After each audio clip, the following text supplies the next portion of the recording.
18ஆம் படி கருப்பரே போற்றி, பகைவரை நடுங்கச் செய்பவனே போற்றி, நல்லதே நினை, நல்லது மட்டுமே நினை. கருப்பசாமி பிள்ளைகளுக்கு இந்த அப்பனின் அன்பும் பாதுகாப்பும் என்றுமே 100% முழுமையாக இருக்கும். இன்று உன் தாயானவள் உன் குலதெய்வ வாக்கினை அல்லவா உனக்கு கொண்டு வந்திருக்கின்றேன். நீண்ட நாட்களுக்கு பிறகு உன்னுடைய குலதெய்வத்திடம் இருந்து உனக்கான நல்ல செய்தி ஒன்று வந்திருக்கிறது. என் தங்கமே, இந்த நல்ல நாளில் உன் குலதெய்வம் உனக்கு நல்ல வாக்கு தர வேண்டும் என்று நினைக்கிறார்கள். அதற்கு அவர்கள் தேர்ந்தெடுத்திருப்பது உன் தாயானவள் என்னைத்தான். என் தங்கமே, அவர்கள் உன்னிடத்தில் பேச வேண்டும் என்று நினைத்த விஷயம் உன்னுடைய வாழ்க்கை சம்பந்தமானதுதான், வேறெதுவும் கிடையாது. என் பிள்ளையே, நீ உன் வாழ்க்கையில் நடக்கின்ற ஒவ்வொரு நிகழ்வுகளையும் இந்த தாயானவள் நான் வந்து பார்ப்பதற்கு முன்பாக அவர்கள் பார்க்க தொடங்கி விடுகிறார்கள் அல்லவா? அவர்கள்தானே முதன்மையானவர்கள். நீ என்ன நிகழ்வுகளை இல்லத்தில் நடத்தினாலும், உன் வாழ்க்கையில் என்ன நடந்தாலும் அது யாருக்கு தெரிகின்றதோ இல்லையோ, உன்னுடைய குலதெய்வத்திற்கு சர்வ நிச்சயமாக தெரியும் என்பதில் எந்த ஒரு மாற்று கருத்தும் கிடையாது. இந்த தாயானவள் நானே உன் குலதெய்வத்திற்கு பின்னால் உன்னை காண வர முடியும் என்பதை நீ புரிந்து கொள்ள வேண்டும். உனக்கு என்ன கஷ்டம் வந்தாலும், உனக்கு என்ன பிரச்சனைகள் வந்தாலும், உன்னை தேடி முதலில் வருவது உன்னுடைய குலதெய்வம் என்பதில் எந்த ஒரு மாற்று கருத்தும் கிடையாது. என் தங்கமே, உன்னுடைய குலதெய்வம் உன் கஷ்டங்களை எல்லாம் முன்னின்று காண்கின்றார்கள்.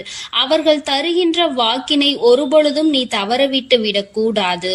ஏனென்றால் என் பிள்ளையே, உன்னுடைய வாழ்க்கையில் நடக்க இருக்கின்ற எல்லா விஷயங்களையும் தெரிந்து வைத்திருப்பவர்கள் அவர்கள்தான். நிச்சயமாக உனக்கு அதற்கான நல்ல தீர்வினையும் கொண்டு வந்து சேர்ப்பார்கள் என்பதில் எந்த ஒரு சந்தேகமும் வேண்டாம். உன்னுடைய பிரச்சனைகளுக்கெல்லாம் முதலில் தீர்வு அவர்களிடம்தான் அதிகமாக இருக்கும். அவர்கள் சொல்கின்ற எல்லா விஷயங்களையும் உன் அம்மா நான் அப்படியே உன் வாழ்க்கையில் நடத்தி கொடுப்பேன். நான் தனித்து நின்று எதையும் உன் வாழ்க்கையில் செய்வது கிடையாது. உன் குலதெய்வத்திடம் இருந்து கருத்து கேட்டுதான் உன் வாழ்க்கையில் என்ன நடத்த வேண்டும் என்ற முடிவுகளை நான் எடுக்க முடியும். இது நாள் வரையிலும் உன் வாழ்க்கையில் நீ எத்தனையோ வேதனைகளை அனுபவித்திருப்பாய், எத்தனையோ கஷ்டங்களை கண்டிருக்கின்றாய், எத்தனையோ சோதனைகளையும் நீ கண்டிருக்கின்றாய். பல சோதனைகளை கண்டு இந்த வாழ்க்கையில் நீ வெற்றி பெறக்கூடிய சூழ்நிலையை இப்பொழுதுதான் உணர தொடங்கி இருக்கின்றாய். அதனால்தான் இன்று உன்னுடைய குலதெய்வத்தின் வாக்கினை நான் கொண்டு வந்திருக்கின்றேன். என் அன்பு பிள்ளையே, இந்த நல்ல நாளில் குலதெய்வத்தின் வாக்கு கிடைப்பது என்பது அத்தனை சாதாரண விஷயம் கிடையாது. என் தங்கமே, அதனால் உனக்கு கிடைக்கும் பொழுது அதனை நீ சரியாக உன் வாழ்க்கையில் பயன்படுத்திக் கொள் என்றுதான் அம்மா சொல்கின்றேன். என்றென்றைக்கும் உனக்கு நல்ல ஆசீர்வாதங்களை வழங்கி கொண்டு இருக்கின்றார்கள். அவர்களை நீயே வேண்டாம் என்று தள்ளி நிற்க சொன்னாலும் அவர்கள் உன்னை விட்டு ஒரு அடி கூட விலகி நிற்பது இல்லை என்பதை நீ புரிந்து கொள்ள வேண்டும். என் தங்கமே, எல்லாவற்றிற்கும் முதன்மையாக இருக்கக்கூடிய உன் குலதெய்வம் இன்று உனக்கு தர வந்திருக்கின்ற இந்த வாக்கானது உன்னுடைய வாழ்க்கையில் அதிசக்தி வாய்ந்த வாக்காக இருக்கும். என் குழந்தையால் மறக்க முடியாத நல்ல வாக்காக இருக்கும். என் தங்கமே, நான் எப்பொழுதும் உன்னை தேடி வந்து உன்னோடு பேசிக் கொண்டிருப்பதை உன் குலதெய்வம் கண்டதினால்தான் என் மூலமாக உன்னிடத்தில் பேசுகிறார்கள். அதற்கும் என் பிள்ளைக்கு சந்தேகம் வரும் அல்லவா? குலதெய்வம் என்னிடத்தில் பேச வேண்டியதுதானே, எதற்காக உன் மூலமாக என்னிடத்தில் பேசுகிறார்கள் என்ற சந்தேகம் உனக்கு வரத்தானே செய்யும். என் தங்கமே, உன்னுடைய சந்தேகத்திற்கான பதிலை நான் இப்பொழுதே உன்னிடம் சொல்லிவிடுகின்றேன். நீ என்னோடு அதிக அன்போடு இருப்பதனால் என் மூலமாக உன்னை காண வந்திருக்கின்றார்கள். அப்படியானால் ஒரே நேரத்தில் உன்னுடைய குலதெய்வத்தையும் உன்னுடைய இஷ்ட தெய்வத்தையும் கண்டுவிட்ட பலன் உனக்கு கிடைத்து விடும் அல்லவா? என் தங்கமே, இந்த தாயானவள் உன் வாழ்க்கையில் எந்த அளவிற்கு இடத்தை பிடித்திருக்கிறேன் என்பது நான் நன்கு உணர்ந்த விஷயம்தான். என் பிள்ளையே, நீண்ட நாளாக உன் தாயானவள் உன் வாழ்க்கையில் இருக்கின்ற ஒரு கஷ்டத்தை புரிந்துதான் அதற்கான தீர்வினை கொடுப்பதற்காக வந்திருக்கின்றேன். இனி இந்த வாழ்க்கையில் உனக்கு நல்லது நடக்கும் என்பதை நீ முழுமையாக நம்பிவிட்டாலே போதும். எல்லா கஷ்டங்களிலும் இருந்து உனக்கு நான் நிச்சயமாக ஒரு நல்ல நிலையை கொடுப்பேன். இதில் எந்த ஒரு மாற்று கருத்தும் கிடையாது. எல்லா சூழ்நிலைகளும் உன் வாழ்க்கையில் மாறிவிடும். குலதெய்வம் இன்று உனக்கு தருகின்ற வாக்கினை சரியாக கேட்டுக்கொள். அதை உன்னுடைய மனதிற்குள் நீ பதிய வைத்துக்கொள். என் குழந்தையே, உன் குலதெய்வம் உன்னிடத்தில் சொல்கின்ற முக்கிய முக்கியமான விஷயம், உன் வாழ்க்கையில் பல மாற்றங்கள் ஏற்பட போகிறது என்றுதான் சொல்கின்றார்கள். ஒரு கஷ்டத்தில் இருந்து நீ மீண்டு வரப் போகின்றாய். உன்னை கை நீட்டி பேசிய ஒருவர் உன்னிடத்தில் மன்னிப்பு கேட்கப் போகின்றார். உன் மனதினை காயப்படுத்திய ஒருவர் இன்று வேதனைப்பட்டு கொண்டிருக்கிறார். குலதெய்வத்தின் முன்னால் நின்று யாரெல்லாம் உன்னை சபித்தார்களோ அவர்கள் வாழ்க்கை கேள்விக்குறியாக மாறி நின்று கொண்டிருக்கிறது. இப்படி ஒவ்வொருவரும் அவர்கள் வாழ்க்கையில் செய்திருக்கின்ற விஷயங்களை கண்டு மனம் வேதனை பட போகின்றார்கள். உனக்கு வாழ்க்கையில் கஷ்டம் வந்துவிட்டது என்று எண்ணி வருத்தப்படாமல், என் பிள்ளையே, இனி உன் வாழ்க்கையில் நடப்பது எல்லாமே உன் சந்தோஷத்தை மட்டுமே அடிப்படையாக கொண்டது என்பதை நீ புரிந்து கொண்டால் போதும். என் பிள்ளையே, இந்த வாழ்க்கை உனக்கு கொடுத்தது எல்லாமே இனி உன்னுடைய மனநிலையில் சந்தோஷத்தை கொண்டு வந்து கொடுக்கும் என்பதை நீ புரிந்து கொண்டால் போதும். எல்லோரும் ஒரு நாள் இந்த தாயானவள் என்னுடைய வாழ்க்கையில் என்ன நடத்தி கொடுத்தாள் என்று நிச்சயமாக யோசிக்கின்றபடி உன் வாழ்க்கையில் அம்மா நிச்சயமாக நல்ல விஷயத்தை நடத்தி கொடுப்பேன் என்பதை நீ புரிந்து கொண்டால் போதும்.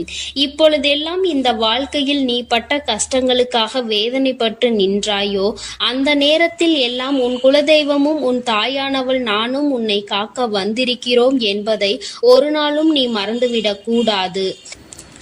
ஒரு விஷயம் தவறு என்று தெரிந்துவிட்டால் அதை ஒரு நாளும் என் பிள்ளை நீ செய்ய துணியாதே. அதே நேரத்தில் ஒரு விஷயத்தை செய்யும் பொழுது அது உனக்கு சரி என்று தோன்றிவிட்டது என்றால் யார் சொன்னாலும் அதன் பிறகு அதை நீ நிறுத்தி விடாதே.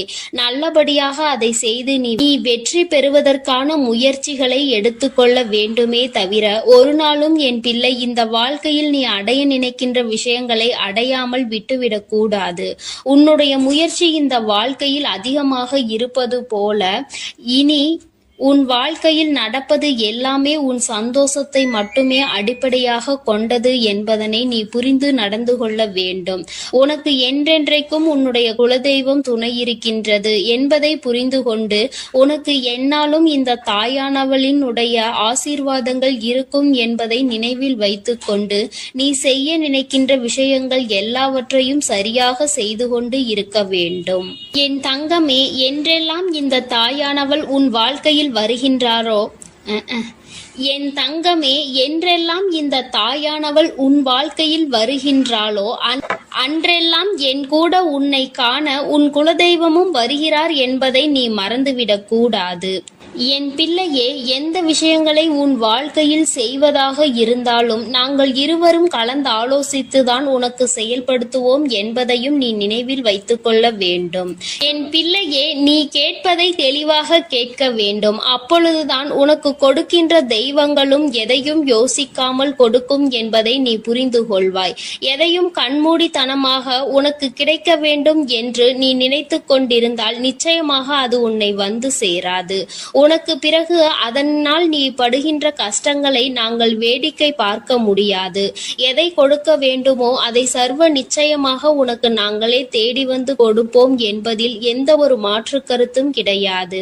என் தங்கமே, இந்த வாழ்க்கையில் உனக்கு நடந்துவிட்ட எல்லா விஷயங்களிலும் இருந்து நீ நல்லபடியாக மீண்டு வர போகின்றாய்.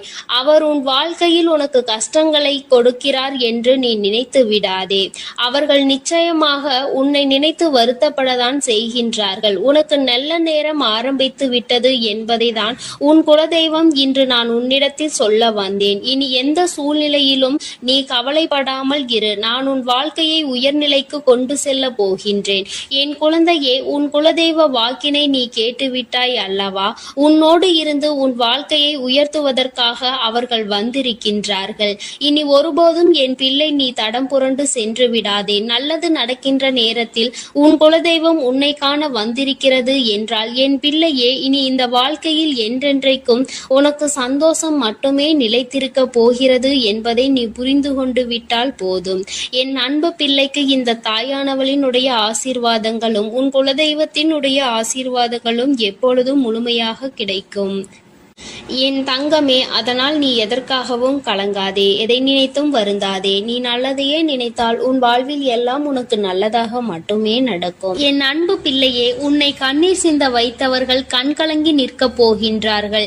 என் தங்கமே, இன்று இந்த தாயானவள் உன்னுடைய குலதெய்வ வாக்கினை கொண்டு வந்திருக்கின்றேன். குலதெய்வ வாக்கை தவிர்த்து விடாதே. ஏனென்றால் உன்னுடைய மிகப்பெரிய கேள்விக்கு உன் குலதெய்வத்திடம் இருந்து உனக்கு பதில் வந்திருக்கின்றது. என் தங்கமே, இன்று இந்த தாயானவள் உன்னை தேடி வந்து உனக்கான நல்ல வாக்கினை கொண்டு வந்ததற்கு மிகவும் முக்கியமான காரணம் என்ன தெரியுமா?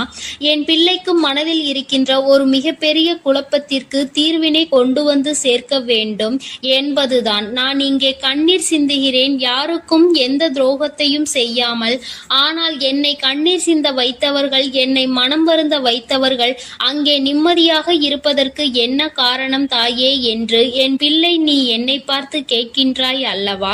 இந்த கேள்விக்கு உனக்கு நான் பதில் கொடுக்க வேண்டும் அல்லவா? என் குழந்தையே, நீ எத்தனையோ கண்ணீர் சிந்தினாய். சரி, நீ இப்படி கண்ணீர் சிந்துவதற்கு யார் காரணம் என்று ஒரு நொடி உணர்ந்து பார்த்தாயா? உண்மையாகவே நீ இப்பொழுது சிந்திய இந்த கண்ணீருக்கு அவர்கள் உண்மையில் தகுதியுடையவர்கள் தானா? அவர்கள் பேச்சுக்கு நீ மதிப்பு கொடுத்தது நியாயம்தானா என்பதை முதலில் நீ தெளிவாக புரிந்து கொண்டிருந்தால் உனக்கே பாதி பதில் அப்பொழுதே கிடைத்திருக்கும். சரி, அவர்கள் சொல்வதை சொல்லிவிட்டார்கள், நீயும் அழுவதை அழுது விட்டாய். இப்பொழுது உன் குலதெய்வம் இதற்கு பதில் சொல்ல வந்ததற்கு காரணம் என்ன தெரியுமா? இது உன் குலதெய்வத்தின் வார்த்தைகளுக்கு உன் வாழ்க்கையில் இடம் கொடுக்க வேண்டிய காரியமாக மாறிவிட்டது. ஏனென்றால் இந்த பிரச்சனைகள் உன் குலத்தில் இருக்கின்ற பிள்ளைகளுக்கு இடையே ஆனது. குலதெய்வம் 2 பேருக்குமே தெய்வமாக உனக்கு இருக்கலாம், அவர்களுக்கு இல்லாமலும் போகலாம். ஆனால் உன் குலதெய்வம் அப்படி அல்ல. இருவருக்குமே உன் குலதெய்வம் ஒன்று என்பதனால் இப்பொழுது அவர்கள் இதற்கு பதில் தர வேண்டிய கட்டாயம் வந்துவிட்டது. நீ சிந்திய கண்ணீர் அவர்கள் மனதை அல்லவா ரணமாக்கி விட்டது. நீ தேவையோடுதான் கண்ணீர் சிந்தினாய், தேவையில்லாமல் கண்ணீர் சிந்தவில்லை. இதுவெல்லாம் அவர்களுக்கு நன்றாக தெரியும். என் குழந்தையே, நீ தவறுகள் செய்திருந்தாலும் சரி, தவறுகள் செய்யாவிட்டாலும் சரி, அதற்கு என்ன விஷயங்கள் என்ன காரணங்களாக உன் வாழ்க்கையில் வந்தாலும் அதை நீ சரியான கோணத்தில் எதிர்கொண்டு இருக்க வேண்டுமே தவிர ஒருபொழுதும் அழுது உன்னுடைய நிலையில் இருந்து நீ இறங்கி வந்திருக்க கூடாது. என் குழந்தையே, நீயாகவே உன்னுடைய நிலையில் இருந்து இறங்கி வந்ததனால் இன்று உனக்கு இருக்கின்ற கஷ்டங்கள் ஏராளமாகிவிட்டது. நீ இந்த நிலையில் இருக்க வேண்டும் என்று எண்ணி அவர்கள் இந்த காரியங்களை செய்தார்கள். இப்பொழுது சந்தோஷமாக அவர்கள் இருக்கின்றார்கள். அவர்களுக்கு சந்தோஷத்தை கொடுத்துவிட்டு நீ இங்கே வேதனைப்பட்டு கொண்டிருக்கிறாய் என்றுதான் உன்னுடைய குலதெய்வம் சொல்கின்றார்கள். அது மட்டும் அல்லாமல் நீ இன்னமும் சில செயல்களை வேண்டாதவைகளாக செய்து கொண்டிருக்கிறாய் என்று அவர்கள் மனம் வருத்தப்படுகின்றார்கள். யாருக்கு என்ன பிரச்சனை என்றாலும் அதை இழுத்து உன் தலையில் போட்டுக் கொள்வதே மிகப்பெரிய வேதனைக்குரிய செயலாகும். அவர்கள் நினைக்கின்றார்கள், அடுத்தவர்கள் படுகின்ற கஷ்டங்களை பார்த்து மனம் இறங்குவதில் தவறில்லை. அதற்கு அவர்கள் உன்னிடத்தில் உதவிகள் கேட்டால் மட்டும்தானே செய்து கொடுக்க வேண்டும். மாறாக நீயாகவே உள்ளே நுழைந்து அவர்களுக்கு உதவுகிறேன் என்று சொல்லிவிட்டு நாளை உன்னுடைய கஷ்டங்களுக்கு யாரும் உனக்கு உதவிக்கு வராமல் நீ நிற்கும் பொழுது அது எத்தனை பெரிய வேதனையாக இருக்கும் என்பதை உன்னால் புரிந்து கொள்ள முடியும். அதற்காக கைமாறு கருதாமல் உதவி செய்ய வேண்டும் என்று சொல்லி இருக்கின்ற பொழுது நீ உதவிகளை செய்யக்கூடாது என்று சொல்கின்றேனே என்று என் பிள்ளை நீ நினைக்கலாம். என் தங்கமே, வாழ்க்கையில் இப்பொழுதெல்லாம் பல மாற்றங்கள் வந்துவிட்டது. முன்பு போல இப்பொழுது இருக்கின்றவர்கள் எல்லாம் இல்லை. ஒரு உதவியை செய், அதற்கு கைமாறு எதிர்பார்ப்பது மட்டும் அல்லாமல் அந்த உதவிகளை செய்தவர்களுக்கே குழி தோண்ட நினைப்பதுதானே இப்பொழுது இருக்கின்ற மனிதர்களின் மனநிலையாக இருந்து கொண்டிருக்கிறது. அடுத்தவர்கள் வாழ்க்கையில் கெடுதல் நினைக்க ஒருவரும் ஒரு அளவு கூட சிந்திப்பது கிடையாது. யாருக்கு வேண்டுமானாலும் என்ன வேண்டுமானாலும் செய்ய நினைக்கிறார்கள். அதனால் அவர்கள் நினைக்கின்ற விஷயங்கள் எல்லாம் சரிதான் என்று எல்லாவற்றையும் விட்டுவிடக் கூடாது என்றுதான் உன் குலதெய்வம் சொல்கின்றார்கள். வேண்டியவர்கள் வேண்டாதவர்கள் என்றெல்லாம் இப்பொழுது கிடையாது. உண்மையில் எவரினுடைய வார்த்தைகள் உனக்கு ஆறுதலையும் அன்பையும் கொடுக்கின்றதோ அவர்கள் மட்டுமே உனக்கு வேண்டிய யாருடையவர்கள், உனக்கு யாருடைய வார்த்தைகள் உனக்கு வேதனைகளை அதிகமாக கொடுக்கின்றதோ அவர்கள் உனக்கு வேண்டாதவர்கள். இப்பொழுதெல்லாம் இப்படிதான் உனக்கு இருக்கின்ற உறவுகளை கணிக்க வேண்டுமே தவிர ஒருபொழுதும் நீ உறவுகள் என்று எண்ணி தேவையில்லாத நட்புகளை வளர்த்து கொள்ளாதே. என் பிள்ளையே, தெரியாதவர்கள் கூட ஓடி வந்து உதவிகளை செய்து கொடுத்து விடுவார்கள். தெரிந்தவர்கள் இங்கே உதவிகளை செய்வது கிடையாது. தெரிந்தவர்கள் தான் அடுத்தவர்களுக்கு உதவிகளை செய்தால் எங்கே அவர்கள் வாழ்க்கையில் முன்னேற்றம் வந்துவிடுமோ என்று எண்ணி அதை செய்ய மறுக்கின்றார்கள். என் தங்கமே, இதையெல்லாம் இனிமேல் உன் வாழ்க்கையில் நடக்க இருக்கின்ற விஷயங்கள்.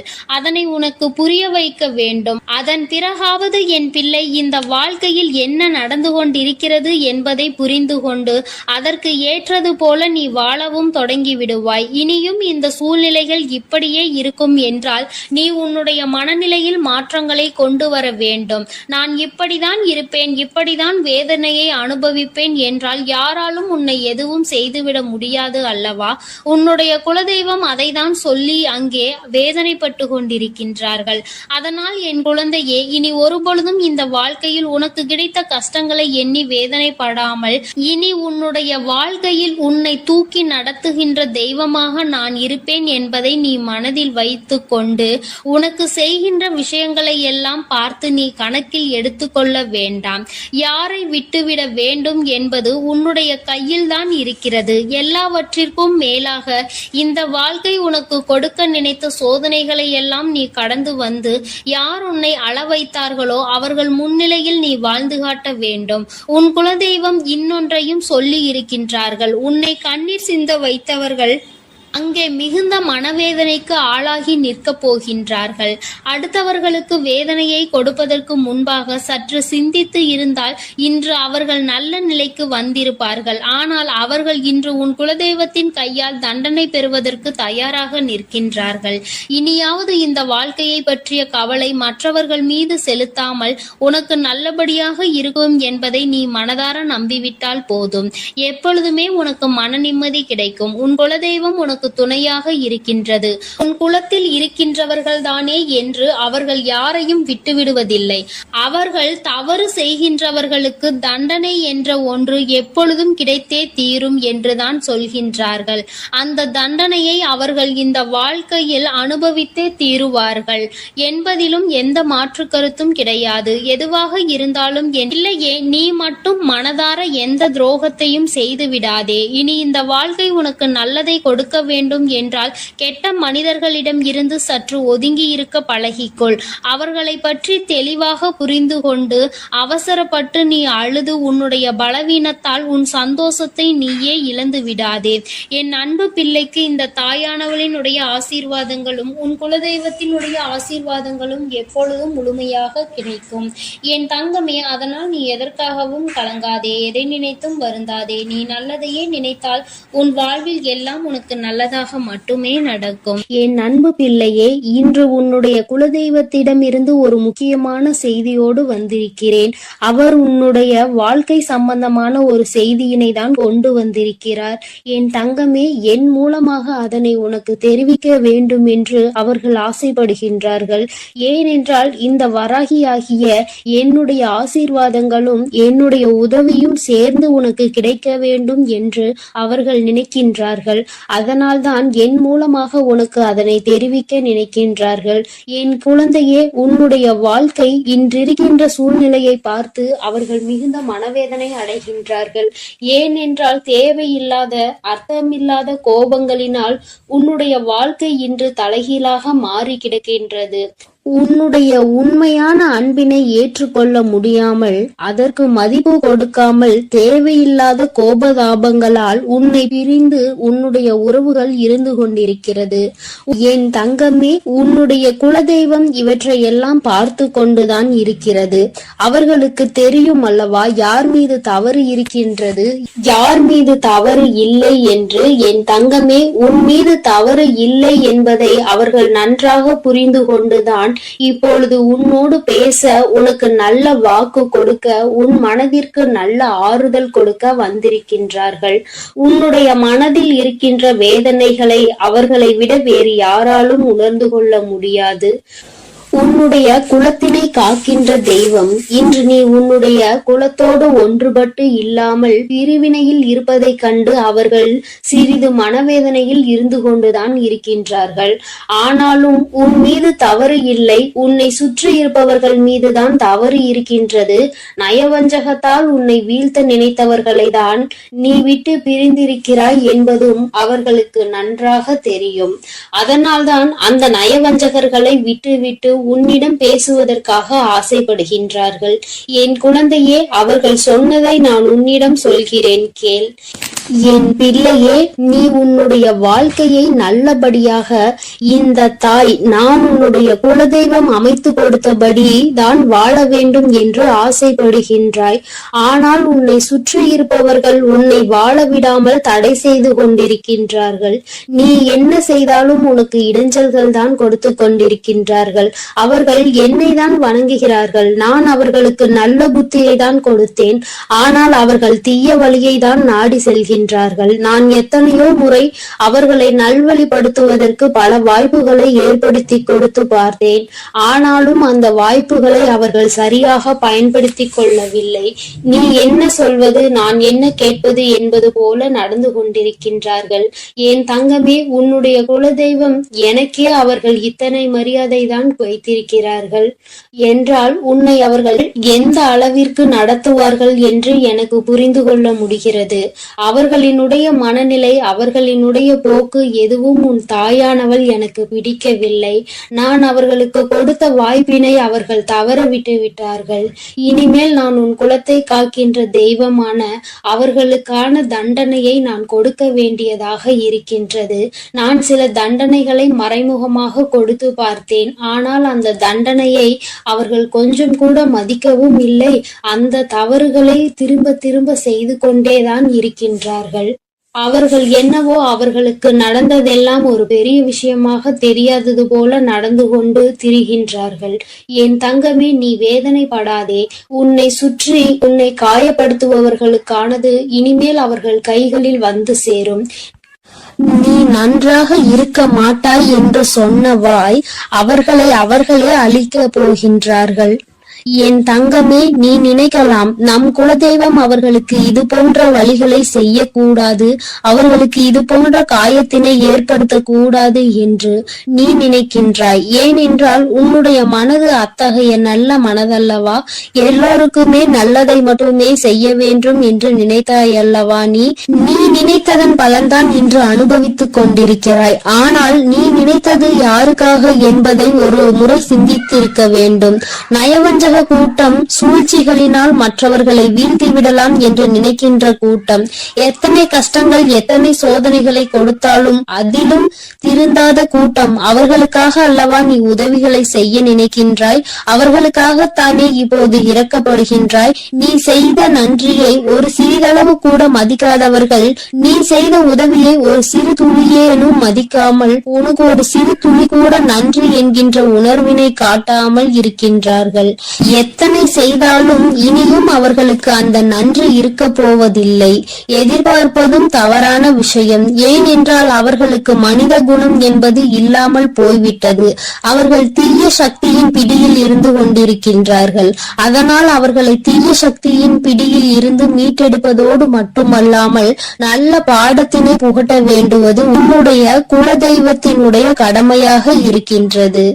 என் தங்கமே, நீ வேதனைப்படாதே. உன் வாழ்க்கை சில சமயங்களில் உனக்கு பிரச்சனைகளை தரும் பொழுதெல்லாம் நீ நினைக்கின்றாய், அவர்கள் விட்ட சாபமாக இருக்குமோ, நம்மை சுற்றி சுற்றி நமக்கு செய்ய நினைத்த தீய வினைகளாக இருக்கும் என்று. என் தங்கமே, நிச்சயமாக அவர்களின் சாபங்களோ அவர்கள் தீய வினைகளும் ஒருபோதும் உன் வாழ்க்கையில் பலிக்காது. இதுவரை பலிக்கவும் இல்லை. உன்னுடைய வாழ்க்கையில் நடந்து கொண்டிருக்கின்ற பிரச்சனைகளுக்கு உன்னோடு இருப்பவர்களே காரணமாக இருக்கின்றார்கள். அர்த்தமற்ற கோபங்கள், தேவையில்லாமல் மற்றவர்களின் பேச்சை கேட்பது, இது போன்ற செயல்களால் உன்னுடைய உண்மையான அன்பினை வெறுத்து ஒதுக்கி இப்பொழுது வாழ வழியில்லாமல் தவித்து நின்று கொண்டிருக்கிறார்கள். உன்னை பிரிந்தவர்கள் நன்றாக இருக்கின்றார்கள் என்று நீ ஒருபோதும் எண்ணி விடாதே. நான் என் குழந்தையை வேதனைப்படுத்தியவர்களுக்கு நிச்சயமாக சந்தோஷத்தினை ஒருபோதும் வழங்கிவிட மாட்டேன். அது எத்தனை பெரிய தவறு என்பதை அவர்கள் நிச்சயமாக உணரும் வரை இந்த தாயானவள் அவர்களுக்கு பாடத்தினை புகட்டி கொண்டுதான் இருப்பேன். என் குழந்தையே, உன்னுடைய குலதெய்வமான நான் இனிமேல் உன் வாழ்க்கையில் நடக்கின்ற பல நல்ல நிகழ்வுகளுக்கு பொறுப்பெடுத்துக் கொள்கிறேன். நீ சந்தோஷமான மனநிலைக்கு மாற போகின்றாய். உனக்கு தீங்கு செய்ய நினைத்தவர்கள் அதற்கான பலனை அனுபவிக்க போகின்றார்கள். உன்னை விட்டு பிரிந்த வாழ்க்கை மீண்டும் உன்னிடமே வந்து சேர போகின்றது. நீ உனக்கு யாரெல்லாம் நல்லது செய்யவில்லை, உன்னை பழிவாங்க வேண்டும் என்று நினைத்தார்கள், உனக்கு தீங்கு செய்ய வேண்டும் என்று நினைத்தார்கள் என்று நினைக்கிறாயோ, அவர்களை எல்லாம் நினைப்பதை முதலில் நிறுத்திவிடு. அவர்களை எல்லாம் ஒரு ஆளாக நீ மதிக்கவே வேண்டிய அவசியம் இல்லை. உன் முன்னால் வந்து நின்றால் கூட யாரோ என்று கடந்து சென்று கொண்டே இரு.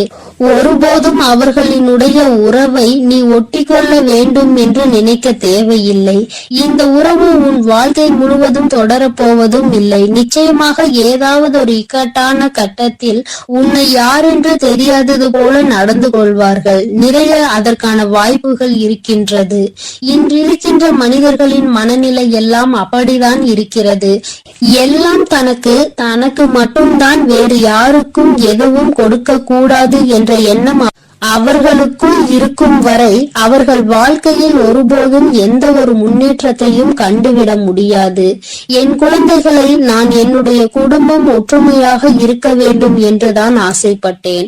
ஆனால் அதில் இது போன்ற நயவஞ்சகர்கள் இருக்கும் பொழுது நானே ஒற்றுமையாக இருப்பதே எப்படி என்று யோசிக்க ஆரம்பித்து விட்டேன். இது போன்ற நயவஞ்சகர்களின் பிடியில் என்னுடைய குழந்தை சிக்காமல் இருப்பதே நல்லது என்பதை உணர்ந்து கொண்டேன். எனக்கு என்ன கஷ்டம் வந்தாலும் என்னுடைய குலதெய்வம் என்னை கைவிடாது, என்னை நிச்சயமாக காப்பாற்றும் என்று நீ நல்ல எண்ணத்தோடு நினைக்கின்றாய் அல்லவா? நிச்சயமாக உன்னை ஒருபோதும் நான் கைவிட மாட்டேன். அதே சமயத்தில் உன் குடும்பத்திலேயே இருப்பவரே அவருக்கு நல்லது செய்வேன் என்று நினைத்து கொண்டு அவர் மனதில் எந்த ஒரு நல்ல எண்ணங்களும் இல்லாமல், நேர்மை என்பது துளி கூட இல்லாமல் செயல்களை செய்து கொண்டு இருக்கும் பொழுது ஒருபோதும் என்னுடைய ஆசிகள் அவர்களுக்கு கிடைக்காது. என் தங்கமே, உன்னுடைய குலதெய்வத்தினை வாக்கினை கேட்டாய் அல்லவா? ஒருபோதும் உனக்கு நயவஞ்சகத்தை செய்பவர்கள், உனக்கு துரோகத்தை செய்ய நினைப்பவர்களுக்கு அவர்கள் ஒருபோதும் துணை போகவும் மாட்டார்கள். அவர்களுக்கு எந்த ஒரு நல்ல விஷயங்களையும் செய்து கொடுக்கவும் மாட்டார்கள். உன்னுடைய உண்மையான பக்திக்கு நிச்சயமாக அவர்கள் நல்ல பலனை கொடுப்பார்கள். அதனால் நீ துரோகிகளை நினைத்து வருத்தப்படாதே, அவர்களை நினைத்து வேதனைப்படாதே. என்ன வேண்டுமானாலும் அவர்கள் செய்துவிட்டு போகட்டும். உன்னுடைய குலதெய்வத்தோடு இந்த வராகியும் உனக்காக எப்பொழுதும் நிற்கும் பொழுது நீ எதற்காகவும் வருந்த கூடாது. அவரவர் செய்கின்ற காரியங்களுக்கான பலனை நிச்சயமாக அவரவர்களே அனுபவிப்பார்கள். அவை எல்லாம் இனி உன் கண் முன்னே நிகழும் என்பதில் எந்த ஒரு மாற்று கருத்தும் கிடையாது. தன்னுடைய வினையை தானே சுமந்து விட்டு செல்லட்டும். நீ இது போன்ற மனிதர்கள் இடையே ஒருபோதும் பழக்கத்தை வைத்துக் கொள்ள வேண்டாம். இனியும் இந்த நட்பு தொடருவதனால் எந்த ஒரு பயனும் இல்லை என் செல்ல குழந்தையே. அதனால் நீ கவனமாக இரு. நானும் உன் குலதெய்வமும் எப்போதும் உன்னோடே இருக்கிறோம். நீ எதற்காகவும் கலங்கி நிற்க வேண்டாம். நான் உங்களோடு இருந்து உங்களை எப்பொழுதும் வழிநடத்தி சென்று கொண்டேதான். என் அன்பு பிள்ளைக்கு இந்த கருப்பனின் ஆசீர்வாதமும் அன்பும் என்றுமே முழுமையாக இருக்கும். வேண்டும் வரம் தருபவனே போற்றி, வேட்டை பிரியனே போற்றி போற்றி.